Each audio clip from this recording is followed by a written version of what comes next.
বিশ্বজুড়ে যখন যুদ্ধ থামানোর কূটনৈতিক তৎপরতা চলছে, ঠিক তখনই ইরানের প্রেসিডেন্ট মাসুদ পেজেশকিয়ান এক বিস্ফোরক আশঙ্কার কথা জানিয়েছেন। তিনি দাবি করেছেন, আলোচনার টেবিলে বসেও মার্কিন প্রশাসন এবং ইসরায়েল যে কোনো মুহূর্তে আবারও ইরানে হামলা চালাতে পারে।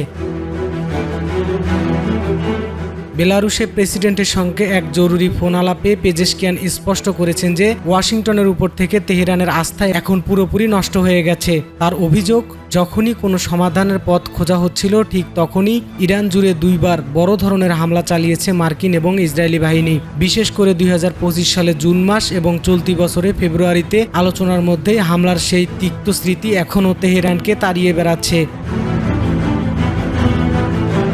পাকিস্তানের মধ্যস্থতায় ইসলামাবাদে হওয়া আলোচনায় কোনো চূড়ান্ত পথ দেখাতে না পারায় পরিস্থিতি এখন আরও জটিল। ডোনাল্ড ট্রাম্প প্রশাসন একতরফাভাবে যুদ্ধবিরতি বাড়ালেও কোনো নির্দিষ্ট সময়সীমা ঘোষণা করেনি। অন্যদিকে হরমুজ প্রণালী খুলে দেওয়ার বিনিময়ে তেহরানের দেওয়া বিশেষ প্রস্তাব প্রত্যাখ্যান করেছেন প্রেসিডেন্ট ডোনাল্ড ট্রাম্প।